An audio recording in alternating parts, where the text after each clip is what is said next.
Bonjour ma très chère amie. Ah, je vous dérange.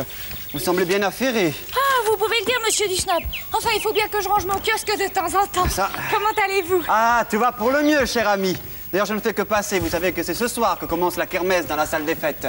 Ah, c'est vrai, j'avais complètement oublié. Eh oui. Ah, salut Juju. Bonjour, monsieur Dusnob. Tu as l'air bien en forme, toi, au moins. Bonjour, mon bon Casimir, bonjour. De quoi parliez-vous? Eh bien, monsieur Dusnob me rappelait que la fête qui a lieu à la salle des fêtes débute ce soir. Oui, et je suis tout désigné, étant donné mon titre de président de la fête des Lille aux enfants pour prendre en main le choix des lots pour la super tombola qui aura lieu à la fin de la fête. Et qu'allez-vous offrir? Ah, ma chère amie, je ne peux rien vous dire pour l'instant, mais croyez-moi, ça sera tout à fait original. Allez. Oui. Eh, attendez, est-ce que je pourrais vous aider? Ah, ben, Casimir, t'es plein de bonne volonté, mais vois-tu, dans ce cas très précis, il faut de l'originalité, de l'expérience, du goût, du raffinement. Eh oui, Casimir, de l'originalité, tu manques d'originalité. Enfin bon, je vous laisse, cher ami, hein. À tout à l'heure, au revoir. Monsieur Dusnob. Eh bien, mon pauvre Casimir, tu n'as pas eu beaucoup de succès. Oh non. Oh, en revanche, si tu voulais bien m'aider à déblayer mon kiosque. Ah, je veux bien. Qu'est-ce qu'il faut faire? Eh bien, écoute, prends les affaires que je vais te tendre et fais-en un gros tas. D'accord. C'est tout. Ah. Voilà. Tu sais, Julie, j'ai jamais compris comment tu arrivais à mettre autant de choses dans un si petit kiosque. Eh bien, sans doute parce que c'est un kiosque un peu magique. Un kiosque magique. On aura tout vu. Ah, mais pourquoi veux-tu jeter tout ça? Oh, bien parce que ça m'encombre et personne n'en veut. Oh. Tiens, par exemple, ces noyaux, là, c'est pour les fonds de tarte, mais ça ne me sert plus à rien. Puis j'ai des œufs, là, qu'on a peints pour les enfants il y a quelque temps et ils ne sont plus bons. Oui, mais enfin, c'est pas une raison pour tout jeter. Oh, écoute, fais-en ce que tu veux, mais débarrasse-moi, je t'en prie. Bon, d'accord. Oh là là, je n'ai pas vu l'heure passer. Mon Dieu, le bateau est arrivé. Dis, Casimir, garde-moi mon kiosque, juste le temps d'aller au port. Hein. Bon, d'accord, mais dépêche-toi, hein. Oui, promis. Oh là là là là là, qu'est-ce que je vais bien pouvoir faire de tous ces vieux trucs, hein? Et alors? Oh, François, tu tombes bien. Hein? Dis-moi, Julie voudrait se débarrasser de toutes ces vieilles choses, là. Tu ne peux pas les emmener? Mais écoute, Casimir, si Julie t'a demandé un service, il faut pas t'en débarrasser sur quelqu'un d'autre, hein. Excuse-moi, je peux pas, je suis en train d'écrire une très belle histoire. Au revoir. Au revoir, c'est raté, je m'y suis mal pris. Ah, qu'est-ce que je devais faire de tout ça? Oh, je vois, monsieur Dusnob, je vais essayer une autre méthode. Monsieur Dusnob, ne partez pas. J'ai pour vous quelque chose de très intéressant. Venez par là. Ah oui? Julie m'a confié des objets très rares pour votre tombola. Ah ben voyons ça tout de suite, voyons. Il y a des oiseaux.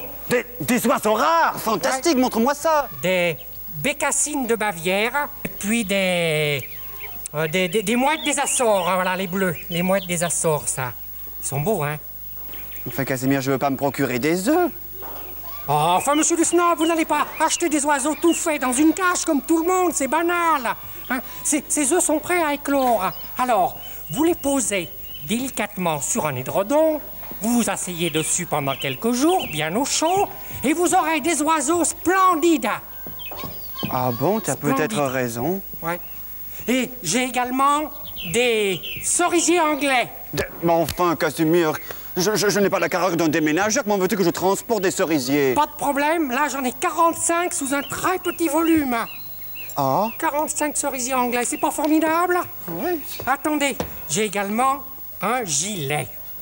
Regardez, un magnifique gilet sans manches. Il est beau, hein? Ah ouais. Mais alors, si vous préférez un gilet à manches, vous prenez ce manche à balai, vous enfilez. Vous me suivez, hein? Oui. Vous enfilez le gilet dessus. Oui. Voilà, et ça fait un gilet à manches. Ça alors, Casimir, je suis étonné que tu aies trouvé ça tout seul parce que c'est tout à fait original.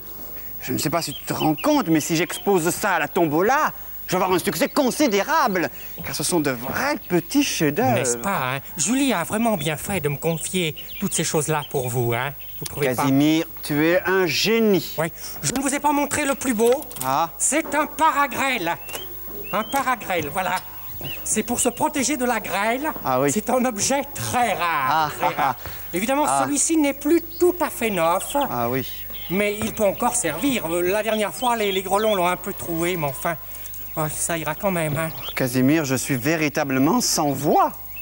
Mais je n'ai pas besoin de votre voix, monsieur du Snob. Vos bras suffiront. Mes bras? Oui, parce que tous ces objets sont à vous, à condition que vous les emportiez tout de suite. Ah bon? Oui, voilà. Voilà. Oui. Et tu ne peux pas m'aider un petit peu par hasard? Alors là, je regrette, monsieur du Snob, mais Julie m'a chargé de garder son kiosque. Alors... Oh, monsieur du Snob, comme c'est gentil à vous de me débarrasser de Voilà. ce fatras. Ah, mais que dites-vous, ma chère amie? C'est moi qui suis enchanté que vous pouviez penser à moi. Je suis très touché. Mais où allez-vous? Non, je vais les exposer tout de suite à la kermesse. Au revoir, chers amis. Casimir, tu exagères, écoute. Je t'avais demandé de me débarrasser de ces vieilleries, pas de les donner à monsieur du Snob. Mais enfin, Julie, monsieur du Snob est ravi d'avoir tous ces objets. Hein? Si je les avais jetés, ça aurait été du gaspillage. Eh ben, tu vois, Julie, moi je me demande si pour une fois, Casimir n'aurait pas raison.